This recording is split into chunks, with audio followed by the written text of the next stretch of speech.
Eu vou convidar agora a primeira mesa para estar aqui conosco e vamos entrar na questão da literatura, ensino e formação de leitor. Bom, então eu chamo aqui o escritor Ricardo Azevedo. É um prazer tê-lo aqui conosco depois de algum tempo, de volta a essa casa. A colega Vima Rossi Martins, onde está a Vima, também colega da literatura, batalhadora aí nas questões relacionadas ao ensino. A Kátia Pellici, professora do ensino fundamental, nossa doutoranda, e que tem aqui uma rica experiência para trazer para a gente em relação à sua experiência profissional. E a Eliane Galvão, pesquisadora... Onde está a Eliane? Pesquisadora também, e eu convido vocês a estarem aqui à mesa. Bem, nós iniciamos, então, a primeira mesa, com as questões do professor Pedro aqui pulsando na nossa cabeça, mas eu vou... Como nós tivemos agora um momento introdutório bem intenso, né, em relação a questões teóricas, vamos começar pelo escritor, né? Ricardo. Acho que o escritor vai estar complementando muito da nossa... Obrigada.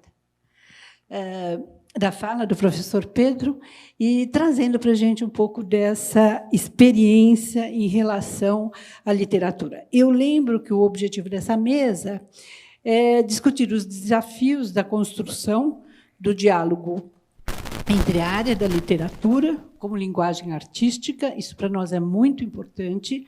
Nós somos da área de letras, né? A nossa formação está nas letras, mas nós não podemos deixar de ter como norte a literatura. Para nós é uma linguagem artística, né?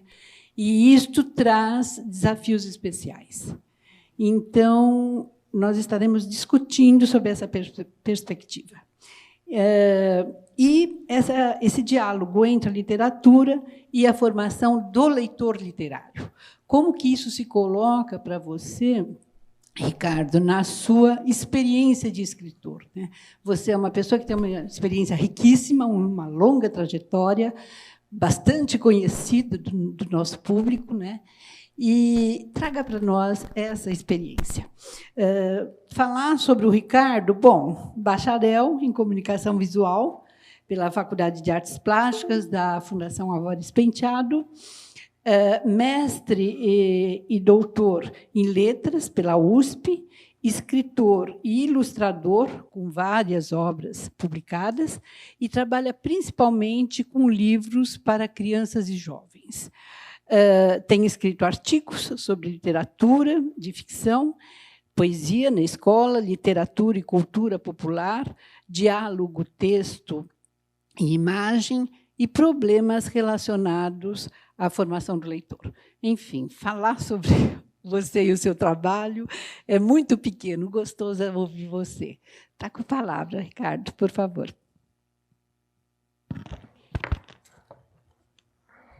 Sou meio ruim de microfone aqui. Deixa eu ver. Bom, muito bom dia a todos. Obrigado, Vera. Queria cumprimentar os colegas de mesa também. Muito obrigado pelo convite, Vera. Eu resolvi fazer o seguinte, né? Eu vou dar alguns depoimentos e algumas ideias, vou trazer algumas ideias para a discussão, né? E eu acabei escolhendo um caminho meio fragmentado, tá? Mas, enfim, eu espero que vocês juntem, ou tentem juntar isso aqui junto comigo também aqui, né? Eu vou começar com um depoimento. É o seguinte, há uns 12 anos atrás, mais ou menos, eu estive participando de um evento em Ilhéus. E era um evento de educação e tal, uma coisa assim, né? Cultura e tal. Então, o avião desceu, eu estava no aeroporto ainda, nunca tinha ido a Ilhéus, né? Me veio um menino, de 10 anos, meio gordinho até. Ele perguntou se eu podia levá-lo. Eu entendi que ele queria uma carona. Eu falei, olha, eu estou chegando agora aqui, né? Ele falou, não, mas eu gostaria de ir para... Gostaria que o senhor me levasse. Eu falei, não, mas eu moro em São Paulo. Ele falou, não, eu posso trabalhar. Eu falei, pô... fiquei abismado, entendeu? Com a situação, né? Falei para ele, mas e os seus pais? Não, meu pai é que me mandou vir aqui para que alguém me leve para algum lugar, que alguém cuide de mim, né? Eu quase que eu voltei para São Paulo. Eu quase falei, pô, desisto, chega, já deu, minha cota já foi, né? Então, eu queria dizer para você o seguinte, eu fiz um arrazoadinho aqui de algumas questões, né? Eu acho que a gente tem assim, a espantosa situação de viver no século XVIII, XIX, XX e XXI, tudo ao mesmo tempo. Tá? Eu anotei aqui algumas coisas, né? De um lado, estamos mergulhados nas demandas contemporâneas, na pós-modernidade, na glorificação das subjetividades e das singularidades, ou seja, no individualismo. Na recusa das famosas narrativas fundantes, né? Sabe, a recusa dos consensos a respeito de história, etc. e tal, cultura, arte e tal. Nos desconstrutivismos, no relativismo cultural, da transformação de fatos e evidências em narrativas, no prazer gostoso de ser de vanguarda, representar as artes conceituais e criar discursos experimentais e complicados. Isso misturado a simulacros, fake news, propaganda, marketing e o pano de fundo é a sociedade de consumo. Uma questão que a gente nem sempre lembra, mas que eu acho que é importantíssimo a gente lembrar sempre é o seguinte, que a sociedade de consumo, se o mercado for formado por imbecis, a sociedade de consumo fica condenada a fazer imbecilidades e criar, produzir, fabricar imbecilidades. Por outro lado, ao mesmo tempo e no mesmo ambiente, estamos cercados de semi-analfabetos, 70% da população ou mais. Gente morando em favelas com esgoto a céu aberto, crianças e jovens fora da escola, gente com menos de 10 anos que já trabalha, pais de família vivendo de biscates, gente de 30 e poucos anos que já é avô, cercados pelo racismo, pelo desprezo por negros, indígenas e pobres. É comum hoje em dia, você ouve de vez em quando assim, não, esses pobres são pobres porque eles não trabalham. É patético, é inacreditável que alguém ache isso, mas acha. Doenças inexistentes em lugares civilizados, leptospirose, hanseníase e outros. Eu já tive lugares lá com Parauapebas, assim, no Pará, tem lá, negócio de hanseníase e tal. Cercados por surreais notícias a respeito de trabalho escravo, por políticos corruptos soltos ao inacreditável foro privilegiado, incluo aqui a prisão especial para quem tem nível superior, e até, de vez em quando, por gente que é contra as vacinas e acredita que a Terra é plana. Como ser escritor numa situação dessas, entendeu? O que é ser escritor, independente de escrever para criança? A maioria quase absoluta, eu tenho alguns livros que são para leitores maiores, mas poucos. A maioria é para crianças e jovens, né? Mas, independente disso, aqui a minha fala vai ser geral, assim, para qualquer escritor. Caramba! Como é que você vai ser escritor diante de uma situação tão incivilizada, tão imoral? E nós convivemos com essa situação mais ou menos tranquilamente, quer dizer, nós não ficamos, né, nós não morremos, nós continuamos e vamos em frente e naturalizamos, na verdade, essa situação.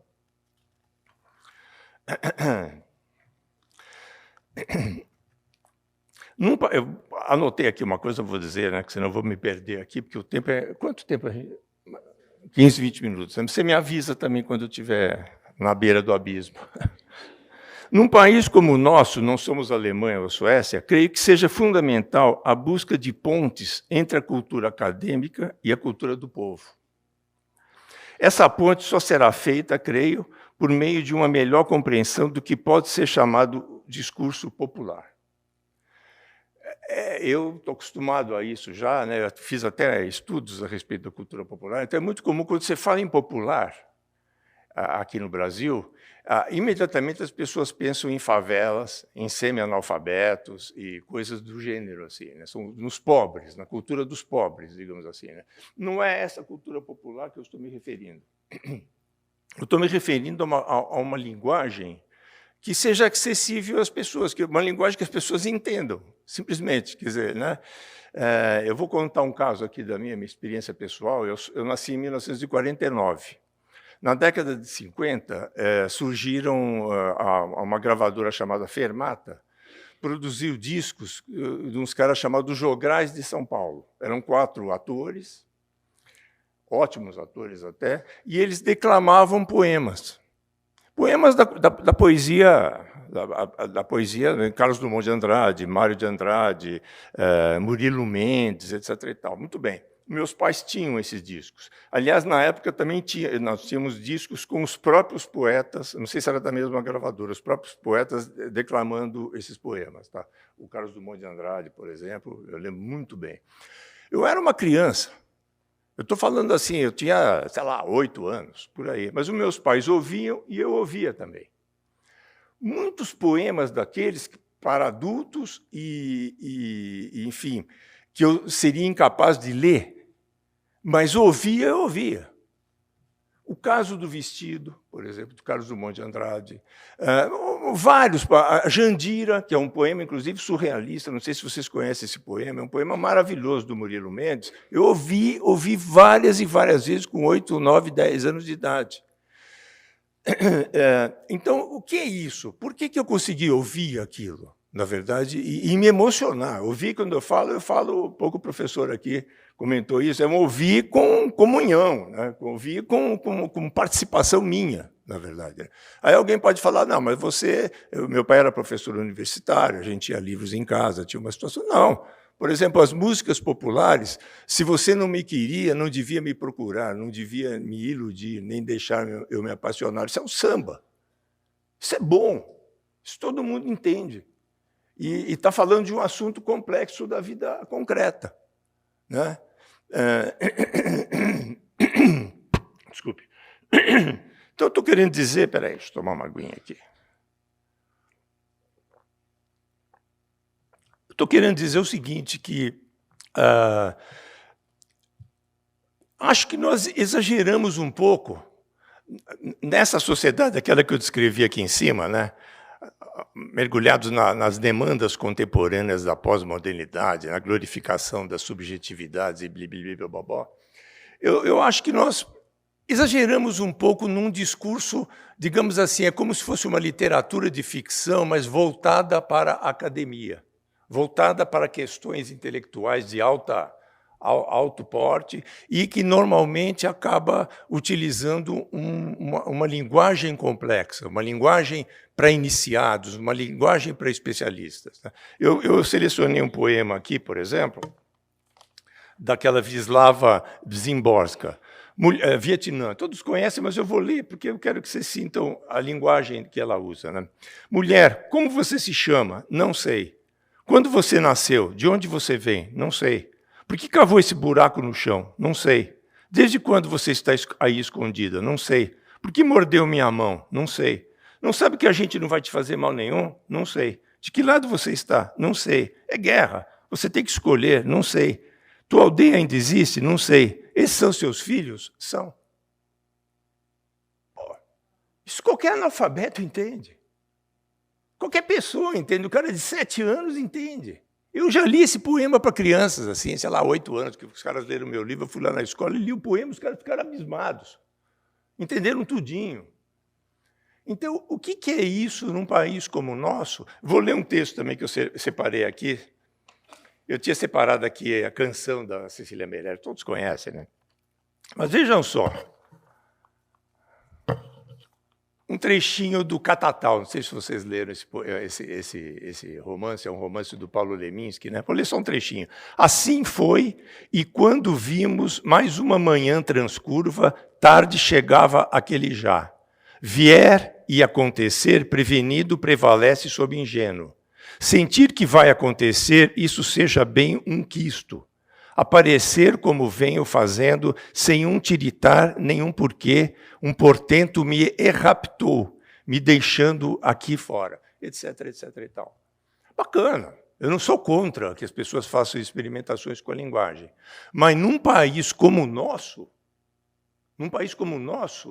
onde 70% das pessoas são semi-analfabetas. Elas não leem nem uma bula de remédio. Mal leem um letreiro do ônibus. O que é isso? Né? É uma pergunta que eu faço e me faço. Eu fui criado, fiz faculdade, tive a oportunidade de conhecer discursos complicados aos montes. Eu sou do tempo da arte de vanguarda, se bombando, né?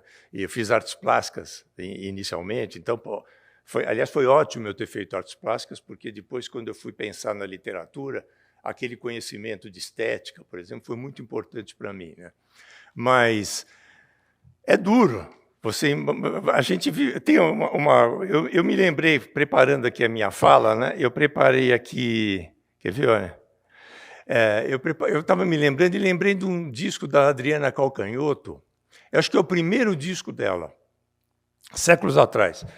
Aliás, séculos não, 1996 foi esse livro. E a primeira faixa é um texto do Joaquim Pedro de Andrade, que foi um cineasta, já é falecido, né? E ele fez uma resposta, digamos assim, a resposta dele, por que eu faço cinema? E ela musicou essa fala dele numa entrevista, ou coisa assim, não sei o detalhe, mas é isso, é um texto que ele fez, respondendo por que ele faz cinema, né? E eu me lembrei disso, porque sempre aquilo deu uma tá na minha orelha, assim, né? Páginas tanto, ela fala assim, ele fala, né? Ela fala na música, né? Para insultar os arrogantes e os poderosos quando ficam como cachorros boiando no escuro do cinema. Interessante isso, porque, vejam bem, eu concordo totalmente em fazer com que os arrogantes poderosos fiquem como cachorros, mas acontece o seguinte, gente, a maioria das pessoas vive assim. Não são só os arrogantes que são ignorantes, entendeu? Aqui no Brasil nós temos essa... Né? Enfim, não vou nem estar nesse mérito, mas a gente sabe que nós temos uma elite... digamos assim, na minha opinião, beirando, são escravocratas modernos, digamos assim. Né? Mas a gente tem que ter a consciência de que não são só essas pessoas, ao contrário, a maioria das pessoas boiam o dia inteiro, o tempo todo, diante de quase tudo que é apresentado. Eu fiz um estudo no meu doutorado, né, comparando letras fiz um estudo sobre o discurso popular, mas, na verdade, eu usei como acervo as letras de samba, mexi com muitas letras de samba, e, ao mesmo tempo, com o tropicalismo, que era um acervo pequeno, relativamente pequeno, então era muito fácil para fazer comparação. Poxa, aquelas letras do tropicalismo, independente da qualidade, hein? Eu não estou falando de qualidade aqui. Eu acho que a literatura tem 1000 caminhos e é importante que ela tenha para ela poder, inclusive, crescer. Mas aquelas letras eram absolutamente incompreensíveis, eu garanto para vocês, pela maioria da população brasileira. Não entendi absolutamente. Como é que é lá, noite de hotel e as antenas parabólicas procuram videoclipe, e, enfim, sei lá, o Anjo de Carlos, ninguém sabe nada disso, entendeu? Nós vivemos no Brasil, não em outro país. Né? Ao mesmo tempo, olha que interessante, eu mexi com muitas mil letras de samba. Tá? Eu não lembro de uma letra de samba, feitas a maioria no Rio, né? Porque, né? Uma letra que fale da garota bonita na praia. Aliás, que fale de praia. As letras de samba não falam de praia, os caras moram na favela em frente à praia, gente. Eles moram na favela em frente, Cantagalo é em frente ali, Ipanema. Tá? Não tem eu não achei, pode ser que vocês achem e procurem, mas vai ter que procurar para caramba. Porque não tem uma letra que fale de uma menina bonita andando na praia. Alguma coisa está errada, né? Então, vou terminar minha fala, já deve estar na hora, né? Eu só quero dizer para vocês o seguinte, eu, como escritor, independente de escrever para criança, eu estou falando assim, como escritor de um modo geral, né? Eu não quero ajudar a manter esse fosso que separa uma elite elegante, bacana, tal, e é o fosso que separa a Casa Grande da senzala, na verdade. E eu não quero. Eu faço questão, eu tenho 73 anos de idade, eu não quero, nunca quis e não quero participar da manutenção desse fosso. Então, obviamente, só para terminar, para dar um vínculozinho lá com o nosso tema, como é que nós vamos formar leitores nessa situação? Um pouco difícil, né? Então, é isso. Então, obrigado pela atenção. Obrigado. Muito obrigado. Obrigada, Ricardo. Dando sequência, então, a essa inquietação, né, os impasses do escritor hoje, que vive simultaneamente diferentes séculos, né, num mesmo momento, eu vou, então, chamar para estar conosco aí com as suas reflexões a professora Kátia.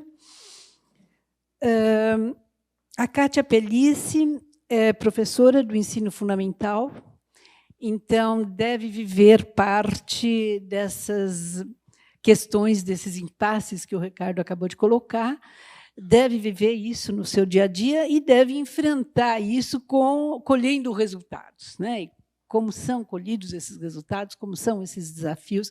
Vamos ouvir um pouquinho a Kátia, que é doutoranda do programa, né?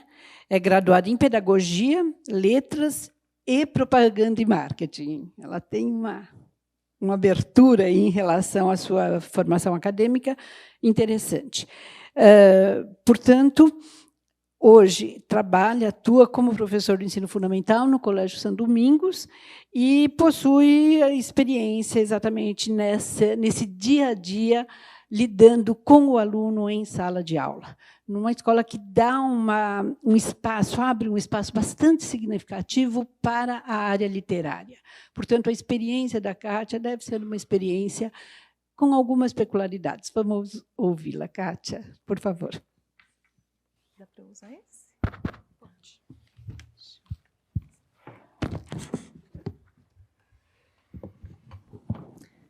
Olá, bom dia a todos. Queria agradecer o convite, Vera, Diana, a editora Palavras, para falar um pouquinho da minha experiência como professora de ensino fundamental. E vou fazer aqui um recorte, porque a escola onde eu trabalho, o Colégio São Domingos, é uma escola que, como a Vera falou, trabalha abre um espaço muito grande para a arte e para a literatura, portanto, né? E aí acontece que desde o ensino da educação infantil, a gente tem um preparo, né, para essa formação do leitor literário, né? Então, a gente pensa... Vou falar um pouquinho mais do momento de literatura ensinada nas aulas de língua portuguesa, né? Então, nas aulas de língua portuguesa, o nosso principal foco é o texto literário, embora a gente trabalhe com outros textos também, né? Mas como o texto literário é aquele que exige, né, uma atenção maior, um mergulho mais profundo, né? Ele é mais complexo, né? Então, justifica-se trabalhar mais tempo com ele, né? Porque a partir dele também os outros textos começam a ficar mais fáceis, né? Começam a ficar mais, enfim. Então, a gente pensa numa aula de língua portuguesa que trabalhe a gramática, por exemplo, a partir do texto, né? Então, o texto literário entra como protagonista e a gramática, como é o percurso natural, né? A gramática vem da linguagem. Então, a gente formula os textos e depois se pensa as regras, né? Depois, a partir dos textos, pensa as regras. Então, a gente faz esse percurso com os alunos porque é um trabalho de investigação, né? Não é um trabalho feito para dizer aquilo que já foi escrito, aquilo que já foi estudado, né? Não, eles é que vão estudar aquilo agora, né? E a partir da experiência de leitura deles. Então, essa ideia de formação do leitor literário, para nós, é importante porque, bom, vou citar aqui um trechinho do Antônio Cândido, né? Todos nós sabemos da importância do texto literário nas nossas vidas, né? Na formação de tudo, né? Do caráter, da pessoa, de tudo, né? Então, da mente, né? Da ideia de pensamento, enfim, um instrumento poderoso de instrução e educação, sendo proposto a cada um como equipamento intelectual e afetivo. Essas palavras são do professor Antônio Cândido, né? E hoje nós vivemos, como, né, bem falou o Ricardo, a gente vive numa sociedade muito complicada, e além de todos os problemas, né, sociais, políticos, a gente tem também esse problema do efêmero, né? Tudo muito rápido, né? 30 segundos de vídeo. Então, onde está a atenção, né, dessas crianças que estão acostumadas a mudar muito rapidamente de temática, do que eles estavam vendo, e não fixar a atenção por muito tempo, né? Num único texto, por exemplo, né? Então, eu queria fundamentar assim, a minha fala num trechinho do Jorge La Roça. Eu vou abrir aspas aqui, vou ler o trecho que ele fala sobre o ofício de professor, e aí eu queria falar sobre como é que a gente trabalha na escola, buscando talvez esses 3 passos, né? Ele diz assim: o ofício de professor tem a ver com escrever e fazer escrever, com ler e dar a ler, com certos modos de falar e de ouvir, modos de pensar e dar a pensar.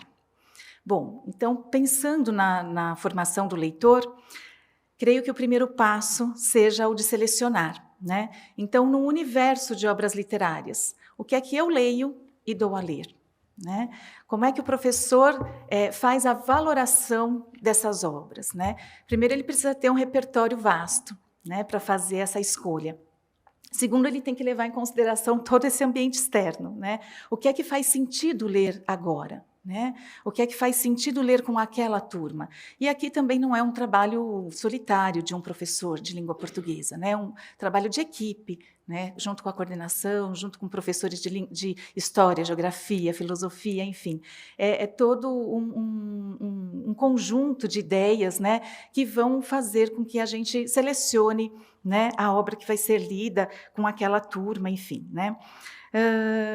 Agora, muito importante a gente pensar que essas obras escolhidas, elas precisam trazer uma coisa importantíssima, que é o gosto pelo literário, né? Essa ideia de gostar do que estar lendo, né? Despertar o gosto, fazer com que eles percebam que estão aprendendo coisas novas, a ideia da surpresa, do surpreendente, que o texto literário sempre traz, né? Essa ideia de um texto, vou usar aqui o Chico Buarque um pouquinho, tijolo com tijolo num desenho lógico, tijolo com tijolo num desenho mágico, né? Faz com que eles se encantem, né? E a gente precisa pensar nisso, né? Nessa faixa etária, com esses alunos, o que é que vai encantá-los, né? O que é que vai fazer com que eles mergulhem nesse texto? Então, isso precisa fazer parte do momento de valoração e de escolha, né, das obras literárias. Na escola, a gente é bastante adepto à leitura dos clássicos, né? Os clássicos, como aqueles livros que não importa quando eles foram escritos, né? Eles são sempre presentes, são sempre nossos contemporâneos. Então, a gente gosta muito de trabalhar com essas obras. Bom, feita a seleção, o segundo passo, então, é o da mediação, né? Certos modos de falar e de ouvir, modos de pensar e dar a pensar. Então, a gente gosta de falar, a gente é um lugar meio complicado falar de ensino da literatura, né? A literatura não se ensina, né? E aí eu concordo com isso. Eu acho que é a literatura que ensina, né? Mas a gente precisa preparar o leitor para esse texto, porque é um texto especial, né? É um texto que exige. O Ricardo agora estava falando e eu estava aqui pensando. É verdade. Quantas pessoas estão preparadas para esse texto? Né? Quantas pessoas compreendem o que aquela formulação artística significa? Né? Então, como é que a gente prepara para isso, para essa leitura? Né? Então, a gente, na escola, trabalha muito com a ideia do Zumthor, né? Que é uma ideia de performance de leitura. Ou seja, a gente lê na escola, a gente lê na sala de aula. Então, é uma leitura toda mediada, né? É claro que, com o tempo, a gente começa... Eles levam livros da biblioteca para ler em casa, mas aí são livros que eles escolhem do interesse deles, às vezes que parte do que a gente trabalha dentro de sala de aula, mas, enfim... Mas na escola, a gente, na aula de língua portuguesa, uma vez o José Saramago veio para o Brasil e participou de uma entrevista e disse assim, que muitos professores acham que ler em sala de aula é perder tempo e pedem para ler literatura em casa, e depois tem uma prova do livro, enfim, né? Para saber se o cara leu mesmo, né? E aí ele diz, não, ler em sala de aula é a melhor forma de se ganhar tempo, né? Porque eu vou abrir aspas aqui a fala do Saramago. Ler em voz alta. Não há maneira melhor de ganhar consciência do que se lê e do que se poderá vir a escrever. Então, essa é a ideia de incorporação, né? Agora há pouco o Pedro colocou que quando a gente está lendo, não tem mais a coisa do livro, o texto e eu. É a mesma coisa. Existe ali uma fusão que a gente chama de incorporação, né? Incorporou o personagem, incorporou a situação, mergulhou na história, está dentro, né? Então, a gente precisa trabalhar para que isso aconteça. E não tem, na minha opinião, melhor forma do que a leitura em voz alta. Eles começam a se desafiar, né? Mas a entonação não é essa, mas como é que você entonaria então? Como é que você falaria essa fala dessa personagem? E aí eles começam a prestar muito mais atenção na pontuação do texto, né? Enfim, em certos jeitos de dizer aquele texto, né? Maneiras que a gente tem de interpretá-los. E aí, voltando um pouquinho para o Zumthor, essa ideia de que o texto está ali escrito, né? Mas para se transformar em obra, é preciso voz, né? Então eu ponho gesto, eu ponho entonação, eu ponho toda o meu corpo em ação, né?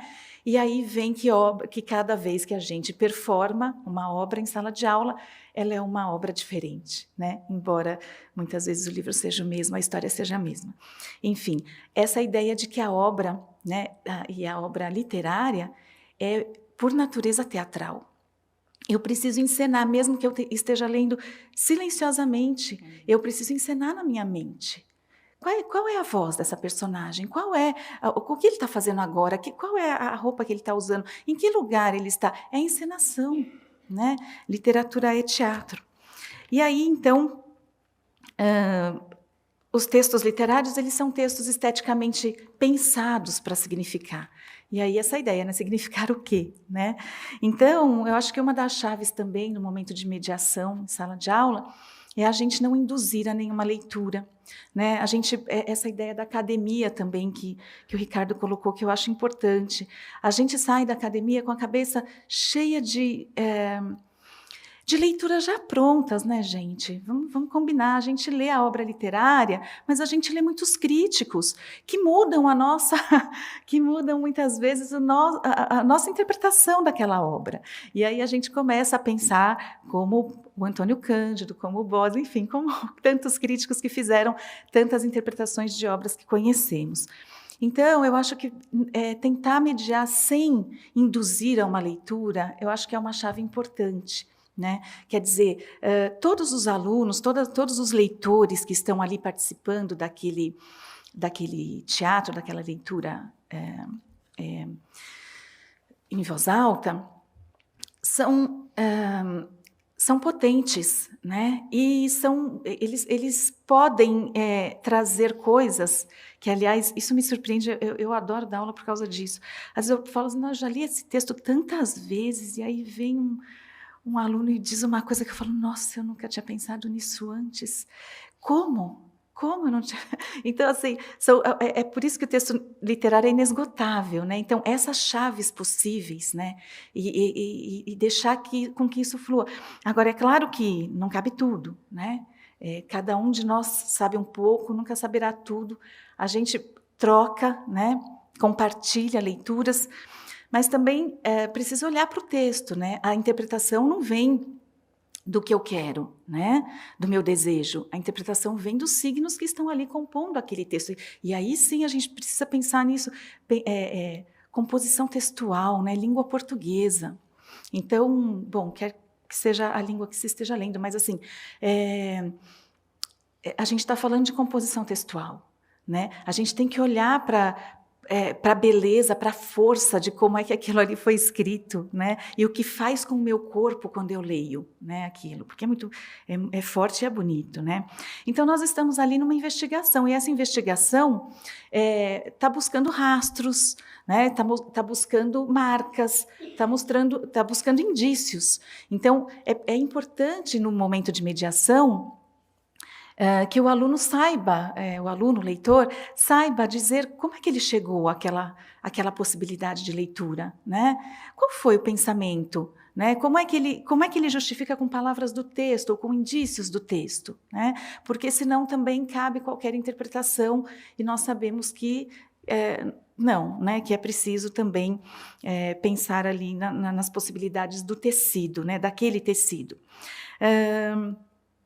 Então, a gente vai aprendendo, né, vamos aprendendo uns com os outros, né? E eu queria ler um trechinho que é assim, é um trecho do conto Minha Vida com a Onda, do Otávio Paz.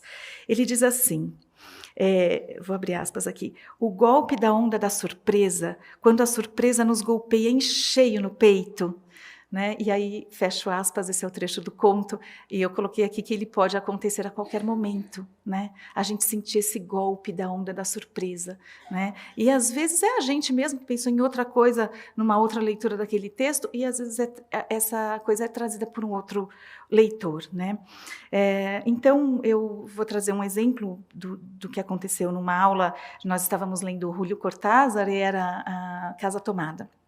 E aí, os alunos começaram a, né, quem tomou a casa, que eles ficam inconformados de não estar no texto, né, tomaram a parte de trás da casa. E esse é um recurso linguístico, né? É uma oração de sujeito indeterminado, e aí, por isso não se sabe quem tomou a parte de trás da casa.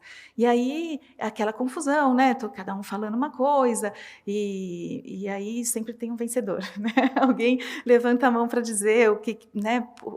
E eu, numa certa situação, eu falei, gente, e se a gente pensasse a casa? Porque eles vão falando eles falam muito de sobrenatural, né? Às vezes da loucura, que talvez ninguém tenha tomado a casa, mas os habitantes é que estejam naquela... Enfim, aí eu pedi para que eles, então, pensassem a casa como metáfora, né? E aí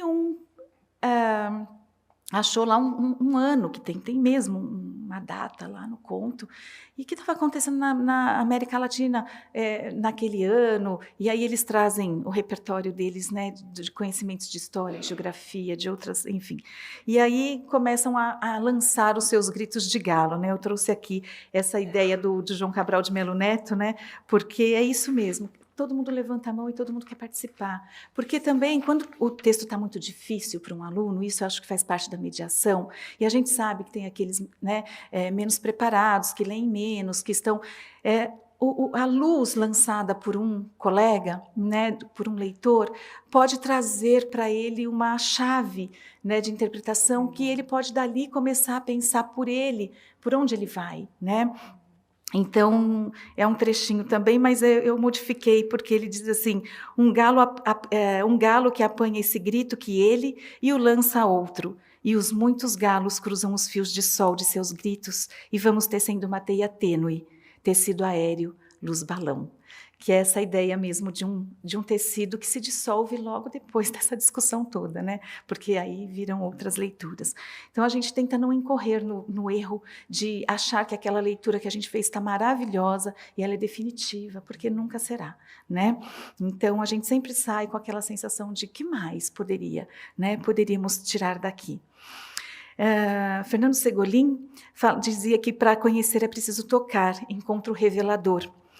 Como, né, a gente toca o invisível e a gente chega a a gente se apropria de alguma coisa que é genuinamente nosso, né, que a gente não é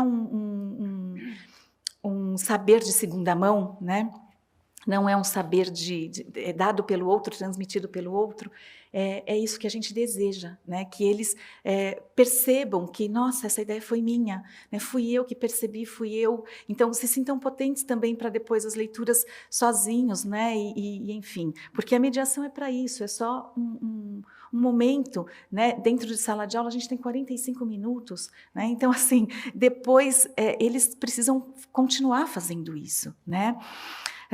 Então, depois do que eu leio e dou a ler, que é a seleção, dos modos de falar e de ouvir, de pensar e de dar a pensar, que é a mediação, vem o que eu escrevo e faço escrever.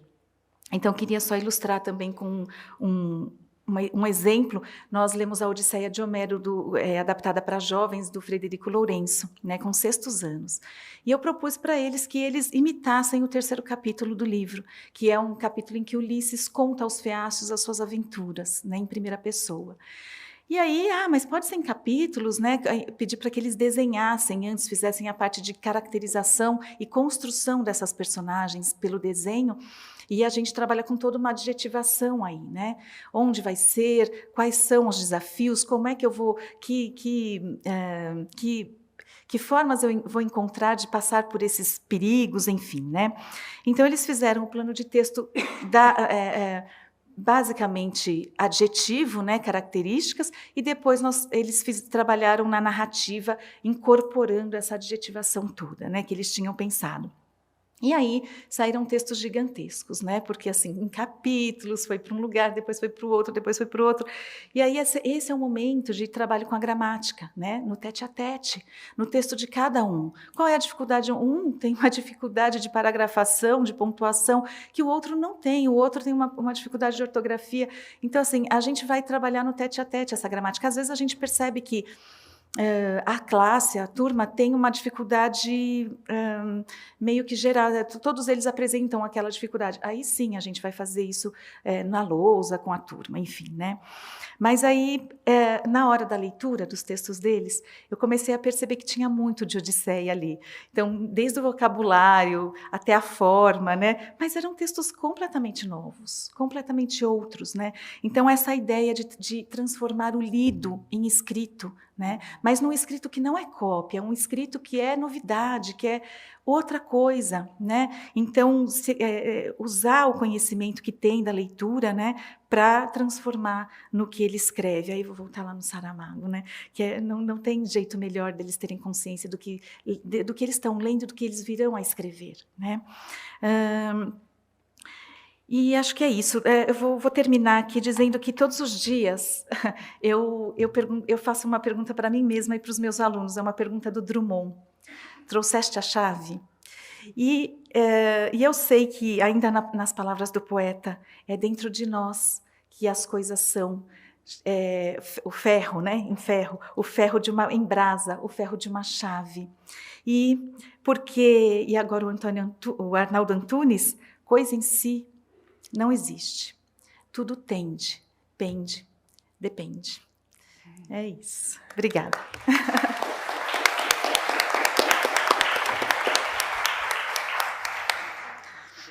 Muito bem.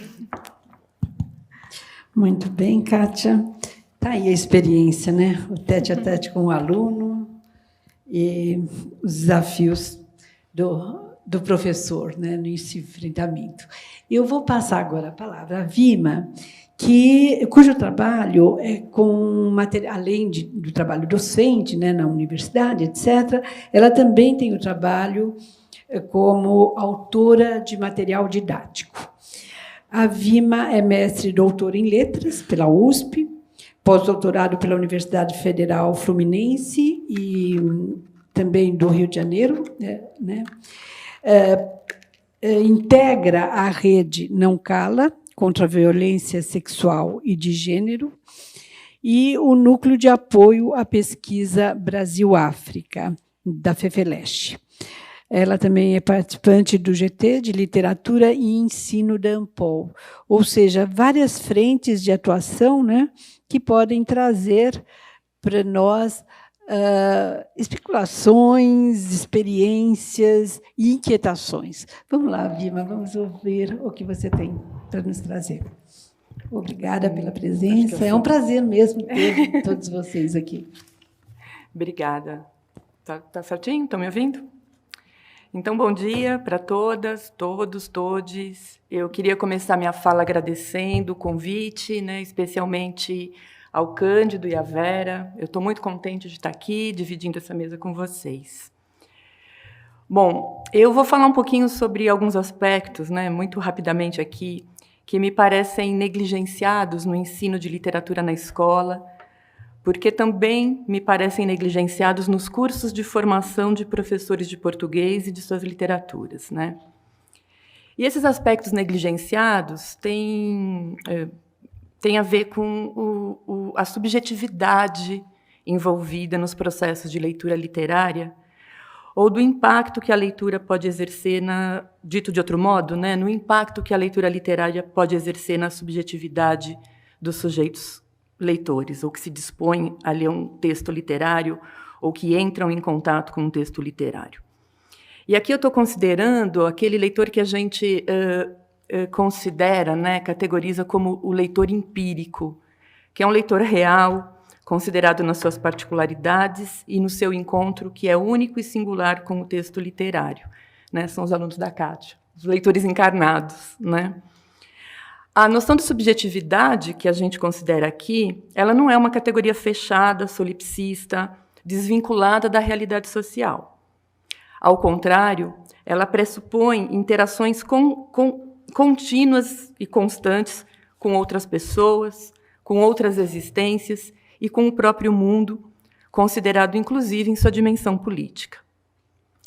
Para ancorar essa nossa reflexão aqui, então, sobre a formação de leitor, né, e um desafio enorme num país como o nosso, extremamente desigual, atravessado por um racismo que estrutura a nossa sociabilidade. Então, o desafio é, como bem lembra, né, o Ricardo, é um desafio específico e bastante complexo, né, numa realidade como a nossa. Para ajudar a gente a pensar um pouquinho sobre esse desafio nessa perspectiva da subjetividade, eu vou recorrer a algumas ideias da pesquisadora francesa Michèle Petit, que é especialista no estudo das relações entre leitor e leitura, e que trabalha, sobretudo, na interface entre a antropologia e a psicanálise. E eu queria fazer aqui um adendo, né? Eu sou uma leitora bastante assídua da obra da Petit. A Petit tem 4 livros traduzidos e publicados no Brasil, né? Todos pela editora 34. Ela é uma autora que muitos de nós, né, que nos dedicamos ao estudo da formação do leitor literário, ela é muito conhecida por muitos de nós, né? E eu, particularmente, tenho muita empatia com as ideias dela, especialmente porque ela me parece uma intelectual francesa não convencional, né? Ela, na França, trabalha com populações migrantes radicadas, né, em Paris, nas periferias de Paris, e ela tem demonstrado uma abertura muito grande para acompanhar, inclusive coordenar projetos de pesquisa sobre formação de leitor literário na América Latina, né, na Argentina, na Colômbia. Então, ela é uma intelectual que acho que nos interessa especialmente, né? Além de ser uma mulher, e aqui eu queria fazer um outro adendo, né? A gente tem uma longa trajetória de formadoras de leitores, né? No nosso país isso é muito claro, né? A gente tem a Regina Zilberman, a Marisa Lajolo, a Márcia Abreu, a Neide Rezende, e acho que não por acaso esse auditório é formado majoritariamente por mulheres, né? Então, eu acho que pensar essa vinculação entre formação de leitores e nós, mulheres, né, é algo incontornável do meu ponto de vista. De algum modo, está ligada a uma realidade, né, que tem a ver com concepção e constituição de escola. Né? Escola, historicamente, é um espaço feminino e infantil. E acho que essas questões, assim, embora eu não vá abordá-las aqui, eu acho importante mencionar, né? Mas, voltando a Petit, para não abrir para outros, né, desdobrar para outros temas que a gente não vai conseguir conversar aqui, eu vou destacar 2 ideias que são recorrentes nos escritos da Petit e que acho que podem ajudar, então, a gente pensar essa relação do leitor com o livro atravessada pela subjetividade. A primeira dessas ideias tem a ver com a potência da literatura como ponte, né? E ela constrói essa imagem da ponte, que é uma imagem de ligação, né? E ela vai dizer que a literatura ela tem a potência, o potencial de construir pontes e lançar o leitor em direção ao mundo, ou seja, fora de si mesmo, né, favorecendo o conhecimento de aspectos da realidade que até então ele não sabia, ou que sabia de uma maneira difusa, não tão precisa, ou que intuía, ou que simplesmente desconhecia, né, a depender de que aspectos do mundo ali estão colocados no texto. Mas também essa ponte que a relação leitor e leitura constrói, ela lança o leitor em direção à sua própria interioridade, né, abrindo a possibilidade de ele reconhecer aspectos da sua constituição subjetiva que, eventualmente, até então ele não tinha consciência ou não tinha clareza, né?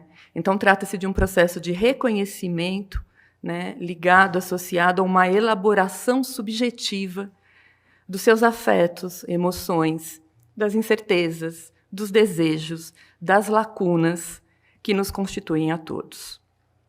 E é nesse processo de reconhecimento de si mesmo que favorece processos de simbolização e de nomeação das experiências vividas, que até então não tinham ganhado lugar na subjetividade do leitor, né, que a literatura, de fato, pode contribuir para que a gente se torne consciente de aspectos existenciais, né, de nós mesmos, que até então a gente não conhecia. Bom, a outra ideia da Petit que eu queria destacar é a ideia de que a leitura literária favorece a criação de tempos e de espaços próprios para o leitor, né?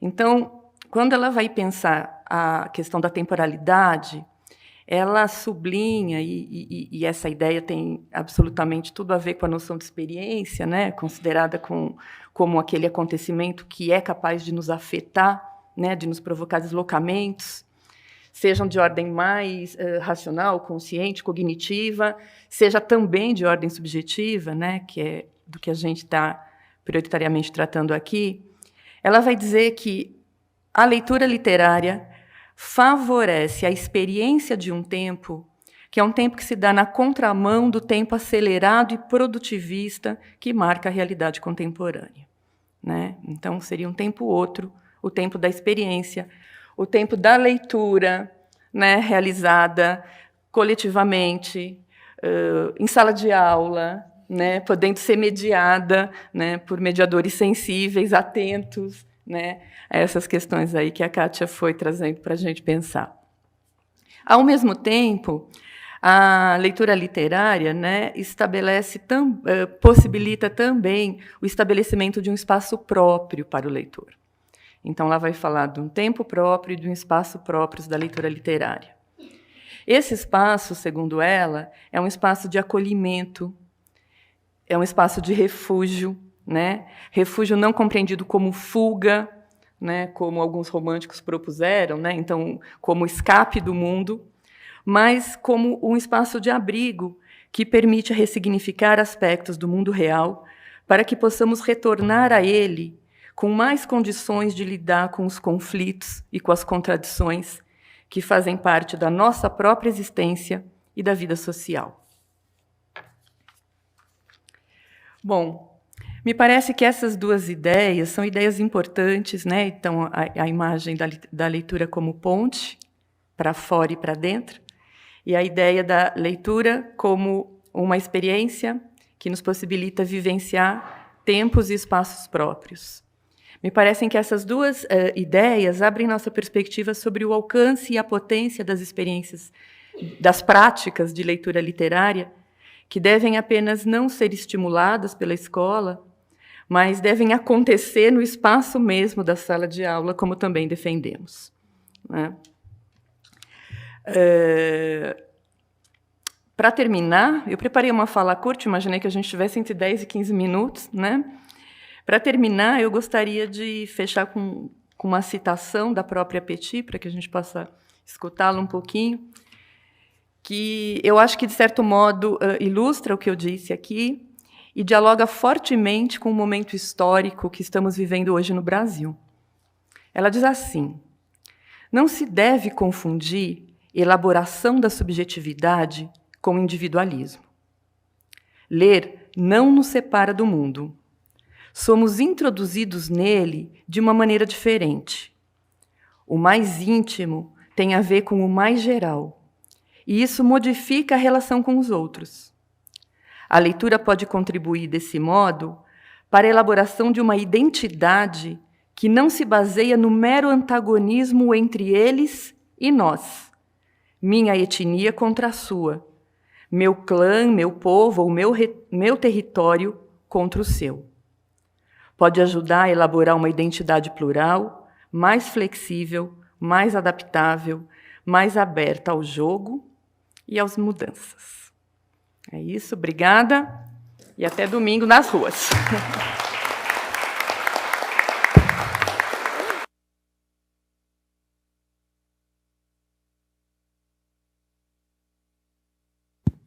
Bem, damos continuidade agora com a última componente da mesa, que é a professora Eliane Galvão, uma pesquisadora que tem enfrentado diretamente a questão da formação do leitor.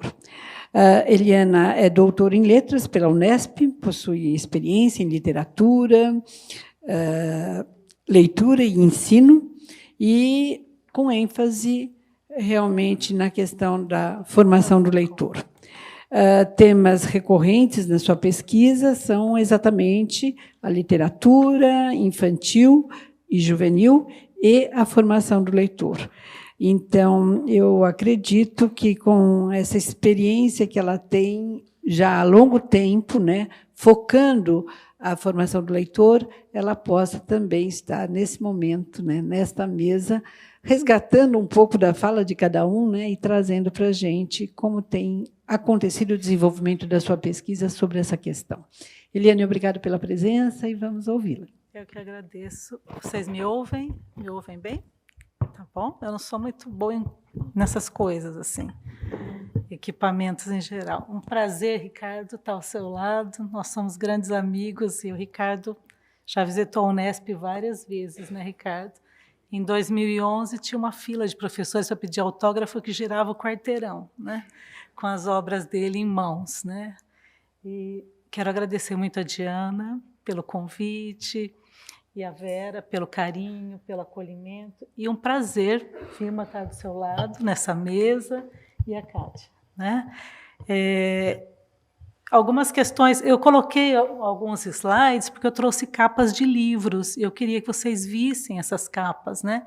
Até por ser a última, vocês devem estar exaustos, né? E aí eu falei, meu Deus, tem que colocar alguma coisa imagética, né? Para vocês não ficarem tão entediados com a minha fala, tá bom? Na verdade, eu pensei em falar um pouquinho sobre a formação do leitor estético, e eu não tenho pudor algum em dizer que literatura se ensina assim, né? Nós temos a disciplina de literatura, temos um programa de pós-graduação inteiro em literatura e precisamos parar com esses pudores que não ensinamos. Meu Deus, ensinamos e muito, né? Formamos leitores, né? E não adianta ter um escritor maravilhoso, né? Um artesão da palavra como o Ricardo, aqui um ourives da palavra, se eu não puder ter pessoas que saibam apreciá-la, né? Que tenham a fruição estética. É lógico que uma pessoa pode nascer e morrer sem nunca ler nada, né? Mas ela só vai nascer e morrer. Quando eu leio, eu tenho vida plena, né? E tenho uma vida multiplicada, extremamente rica, né? E eu não só sobrevivo, mas aí eu vivo, né, plenamente. Então, pensando nessas questões, né, de leitura e literatura para quê, o que é qualidade em literatura? E por que defender a sua presença na escola e na academia? O Paulo me ajudou muito com a fala dele hoje, né? Quando ele falou da questão dos espelhos, né? A literatura forma em sentido pleno, não só o leitor, mas forma o sujeito, o indivíduo, a pessoa crítica, ela fornece coragem para reivindicações, né? Fomenta desejos de mudança social, né? E o Bartolomeu Campos de Queiroz ele diz assim: toda palavra é espelho, onde o refletido me interroga, né? E aí eu lembro disso, amarrando com a sua fala, viu, Paulo? Toda palavra é espelho mesmo, né? E pensando nessa questão do espelho, eu nem sabia que o Paulo ia falar nada disso, a gente não combinou nada, estou te conhecendo agora. É Pedro? Perdão, meu Deus! Pedro, me desculpe. É Pedro, Paulo, ali tudo com P. Né? Estamos na literação. Me desculpe, me desculpe. Eu pensei nessa questão de como é que você forma leitor, então. Como é que você constitui um leitor, né? De que forma isso? Em primeiro lugar, eu acredito na formação de uma memória de leitura, numa biblioteca vivida em que cada vez que o sujeito vá ler, ele traga, né, ative a sua memória transtextual e leia mais de um texto enquanto lê. Né?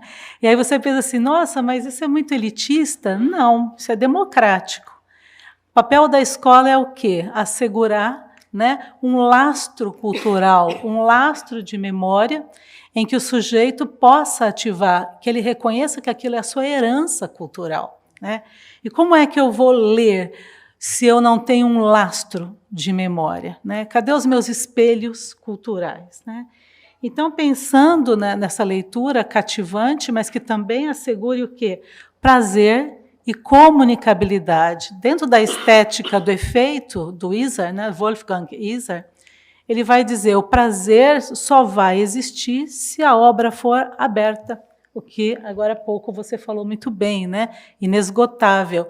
Quanto mais aberta uma obra, quanto mais vazios, quanto mais interação ela suscita desse leitor, né, mais ela confere esse prazer cognitivo, esse prazer de se revelar a si mesmo, de fazer as pontes todas, né, interpretativas à concretude. Né? E aí, pensando nisso, né, também do Bartolomeu, ele diz assim, a literatura abre porta, mas a paisagem está aninhada no coração do leitor. A imaginação é um privilégio de todos os indivíduos.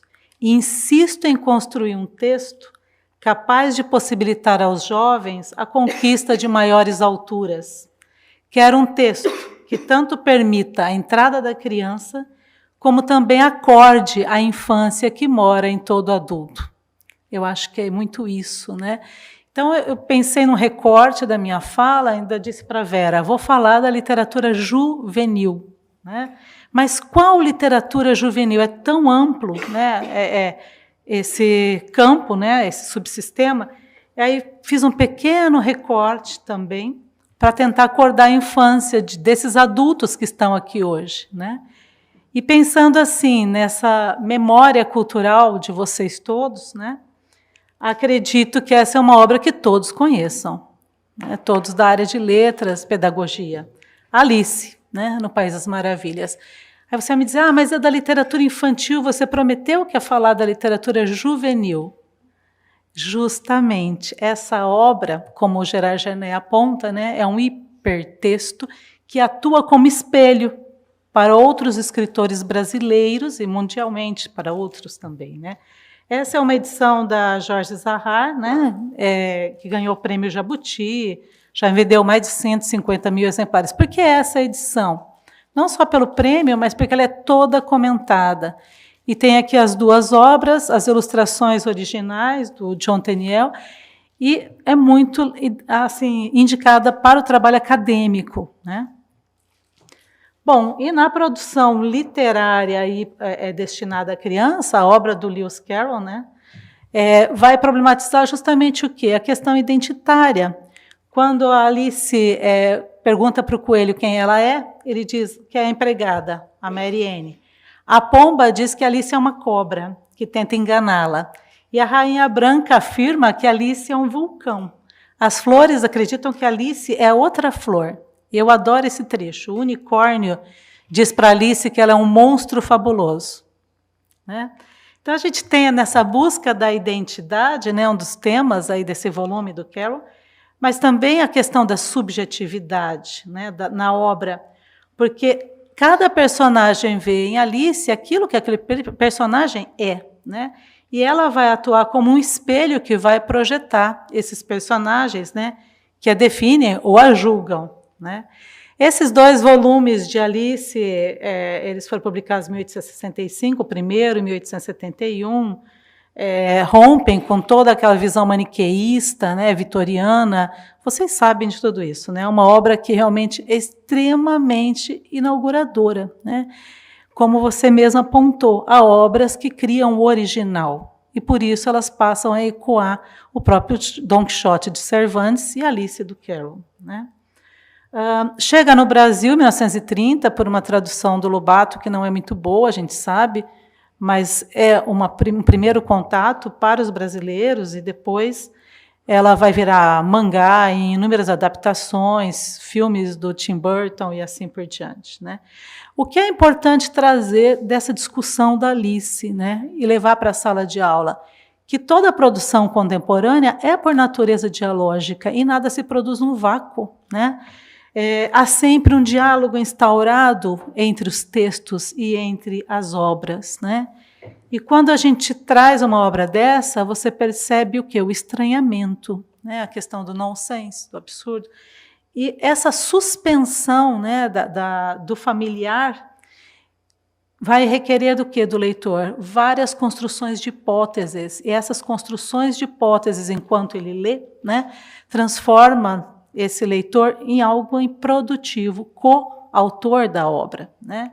Nesse preenchimento que a fruição estética vai exigir desses vazios, além da linguagem simbólica, das potências de negação, das quebras de continuação do texto, né? Então, a produção juvenil por si só ela é altamente dialógica com Alice, né? E aí eu tentei trazer alguns livros brasileiros que vão conversar com Alice, né? E que vão ter protagonistas, né, numa visada, aí, pegando Bakhtin, parodística, né? Não mais aquelas meninas felizes, né, entediadas porque estão lendo um livro que não tem figuras, ou que tem um respaldo familiar, né? Mas algumas Alices à brasileira, né? Então, vamos ver quais são esses livros. Um deles, né, é Alice de A a Z, do Adriano Messias, é um romance, né, com ilustrações da Mônica Vaz. O próprio título, né, Alice de A a Z.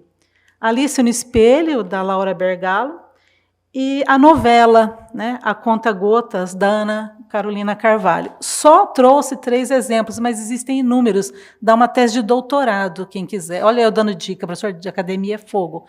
Fiquem aí com uma dica em torno de Alice, produção juvenil brasileira. Tem uma infinidade de obras, né? E aí, quando a gente vai para essas obras, né, como que elas se configuram? Como essas personagens, por sua vez chamadas Alice também, estarão representadas, né, na trama? Bom, a obra do Adriano Messias, eu vou trazer um trechinho só para vocês. Alice, menina moça, linda e robusta. E um dia ela ainda veria isso. Tinha o peso de todas as letras do alfabeto que se abriam para os textos da vida. Por isso, sua solução seria se armar das palavras faladas, das escritas e de todo o bom fruto do pensamento.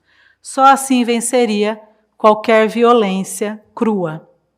Veja que eu tenho um narrador, né, heterodiegético, aí, uma focalização em terceira pessoa, mas não é um narrador frio, né? É um narrador que instaura o seu discurso de forma afetiva com o relato, o que é muito cativante para o jovem leitor, né? Além de tudo, esse narrador conversa com o leitor e já traz toda uma reflexão metaficcional, né? Usando a metalinguagem, falando da construção de palavras e de construção da própria história da Alice, né? A narrativa vai girar em torno de uma menina que gosta de ler e quer estudar, mas vive numa situação de desprestígio profundo, de privação de direitos de toda a ordem. Um pai alcoólatra, né, violento, que bate em todo mundo na casa. A própria capa, se vocês olharem, tem vários pontos de interrogação de ponta cabeça que simulam um buraco de fechadura, né? E uma das cenas muito impactantes é quando ela está tomando banho, ela está se tornando mocinha, e a casa é um barraco de madeira que tem vários furinhos na parede do banheiro, e esse pai vai espiá-la tomando banho. Então é muito forte, são temas extremamente fraturantes, né? E a Alice vai em busca de individuação, ela estuda escondido, o material escolar ela esconde antes de chegar em casa, porque se o pai pegá-la lendo ou estudando, ela é espancada, né? E até o ponto que esse pai rompe a educação formal da Alice e a obriga a ir trabalhar como empregada doméstica para ajudar nas despesas da casa, né? E ali ela encontra emprego na casa de uma professora que tem uma biblioteca vastíssima, e é o grande objeto de desejo da Alice, né? E nesse cenário de privações de toda ordem, de violência, de silenciamento, a temática vai ser tratada, a questão da individuação, pelo viés distópico, né? Aliada ao quê? Né? A denúncia de realidades sociais muito opressivas, né? E é próprio mesmo da narrativa brasileira, a gente sabe, né? Tratar dessas questões. Então, vou trazer assim, só para deixar vocês com vontade de ler, tá bom? Alice no Espelho, da Laura Bergalo, vai tratar já de uma classe prestigiada, a primeira protagonista tem em torno de 14, 15 anos, e essa aqui também, né? É uma menina que também vai viver numa casa onde há silenciamento, sufocamento. O pai se separa da mãe, e a mãe mora com a avó materna, né, a mãe dela e a menina, só as 3 mulheres na casa, e mencionar o nome do pai na casa é proibido. Há todo um discurso de ódio em torno desse homem que se separou, foi embora e casou, constituiu outra família. E essa mãe da Alice impede, de todas as formas, o pai de ter acesso à menina, não passa telefone, não deixa visitar. Então, há todo um sofrimento. Então, eu trouxe um trechinho, né? Alice ainda se lembra do pai, meu Deus, recitando, Alice através do espelho. Para ser sincera, não sei se ela se lembra das palavras exatas ou se gostaria de lembrar. No início da história, a gente que escreve ainda não conhece muito bem a personagem, porque ela vai se mostrando aos poucos. Então, vocês veem também o posicionamento da narradora de ordem afetiva, né? E ela vai se apropriando da referência também, mas subvertendo, né, em busca de encontrar ali a própria voz. Então, a Alice se pauta muito nas leituras que o pai fazia de Alice no Espelho. Como ela sofre de bulimia, anorexia, então ela fica muito no espelho, com uma visão distorcida de si mesma, até o momento em que ela o atravessa, e aí vai conseguir firmar e se libertar de uma série de problemas emocionais, né? Como o meu tempo é curto, vou passando o outro exemplo, o último. A Conta-Gotas, né, da Ana Carolina, Carvalho, né, vai trazer o quê? Olivia, com 17 anos, né, que vive numa casa com o pai, e a avó mora próxima, e a avó que criou a Olivia, e a mãe abandonou a Olivia quando ela tinha 9 meses de idade. Outra casa de silenciamento, em que o nome da mãe não pode ser mencionado, e a avó sumiu com todas as fotos da mãe. A menina sequer sabe o nome da mãe. O nome não é mencionado na casa. Porque a Conta-Gotas, ela, completando 17 anos, ela começa a ouvir os amigos do pai dizerem: ela tem os mesmos olhos da mãe. Uma amiga da avó fala: nossa, ela se parece muito com a mãe. E aí, em frente ao espelho, a menina se olha buscando em si o que da mãe nela é tão igual, né? Então, é toda uma jornada aí dessa protagonista em busca, né, de identidade e de reencontro com essa mãe e de desmascaramentos das mentiras contadas por essa avó, né? Bom, todas essas obras são de metaficção, vão usar metanarrativa, metalinguagem, e todas elas vão dialogar com a obra do Lewis Carroll, né? Seja a questão do espelho, né? Seja a questão identitária, né? E são obras também com temas fraturantes, como vocês veem, né, de escritores brasileiros, e que também entram nessa categoria moderna crossover, né, da Sandra Beckett, porque são abertas pelos temas universais a qualquer idade, né, qualquer leitor. Então, pensando que esse tipo de obra na sala de aula, né, ou no campo da pesquisa acadêmica, né, faz com que o jovem ative esse lastro, essa memória de leitura. Pegando Calvino, né, ele pode até não ter lido Alice, mas ele sabe de Alice, porque é tanta coisa em torno de Alice culturalmente, inclusive nos filmes, adaptações, HQs, desenhos, que ele tem uma percepção de Alice, né? E caminhando com essa Alice do Carroll, aí seja do outro lado do espelho, ou no País das Maravilhas, na periferia na zona rural, ele vai experimentando novos saberes e novos sabores e vai expandindo o seu horizonte de expectativas, né? O que a gente percebe nessas obras, dessas construções, dessas personagens femininas muito fortes, né? Muito protagonistas da sua própria história, né? E as temáticas, né, que eu disse, universais, da autodescoberta, autoaceitação, descoberta de um pertencimento, né? E esse caráter dialógico ativa tudo isso, né? Bom, bem rapidinho, fechando, né? Enquanto isso, eu pergunto a vocês, o que é que os jovens estão lendo? Pensem agora. Eles estão lendo essas obras? O que estão lendo? E a mediação mesmo, em âmbito, a não ser na sua escola, que é incrível, né? E ela é uma professora incrível. Quando eu pego os alunos do primeiro ano de letras da Unesp, eu faço questão de ficar com eles no primeiro ano, depois pego de novo lá no terceiro e quarto, eu pergunto sempre, levanta a mão, são 80 no primeiro ano, às vezes 70, quem conhece Lígia Bojunga? 4 levantam a mão. Quem conhece Ricardo Azevedo? Quem conhece Ruth Rocha? Quem conhece Marina Colassante? 7, 8. Há mediação mesmo em âmbito escolar? E o que nós gostaríamos que os jovens lessem, né? Aí eu coloquei aqui algumas dicas para despertar o apetite. Tá bom? Não pude pôr, né, tudo, mas um pouco do que eu gosto muito, né? Então, Vermelho Amargo, do Bartolomeu Campos de Queiroz, obras que têm uma linguagem estética, têm viés crítico, têm discurso emancipatório. Lis no Peito, do Jorge Miguel Marinho, fantástico. Enquanto a Aurora, da Margarida Patriota. Marina Colassante, Minha Guerra Alheia. O Leão da Noite Estrelada, não sei se vocês conhecem esse escritor. Whatever, do Leonardo Brasiliense, né? E, embora não seja romance aqui, mas o Catálogo de Perdas, do João Zanello Carrascosa, eu adoro esse livro, não sei vocês, né? E tudo da Bojunga, que vocês quiserem, tudo do Ricardo Azevedo, tudo pode ser, tudo da Marina, eu diria, né? Mas, em especial, Querida, para ficar na temática que eu estou trabalhando aqui, tá? Então, fechando, né, a Eliana Yunis, ela vai dizer que o ato de ler convoca o exercício de pensar e, neste, ao de se encontrar. Formar leitor é, sobretudo, também falar, né, do que nos constitui, né, do que nos habita, da nossa identidade, né, é trazer a consciência, é formar uma memória, né, cultural, né, acionar esse acervo que pertence a todos nós, né? Mas, sobretudo, fomentar o desejo de mudança social. Nós vamos lançar agora um livro pela cátedra, eu sou membro da cátedra, A Falta que Faz a Leitura. Nesse cenário político, preciso falar mais?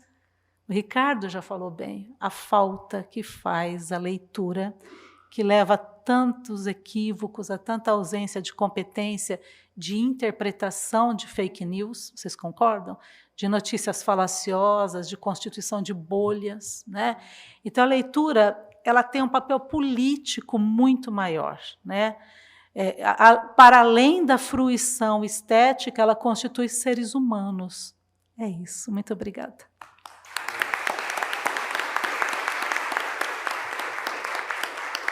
Muito bem, eu quero agradecer a todos os componentes da mesa que nos deram a oportunidade de não só ouvir essas diferentes vozes, mas as diferentes experiências, teorias, e reviver alguns textos, né, que sempre vão nos deixando assim super felizes, porque a gente está lá reencontrando a literatura que a gente tanto ama e com a qual a gente trabalha e se alimenta. Agradeço aos 4 e nosso intervalo vai ser muito breve, é mudança de mesa mesmo. Convido para o cafezinho ali, para que a gente não perca muito tempo em termos de deslocamento, e logo em seguida teremos a segunda mesa. Obrigada.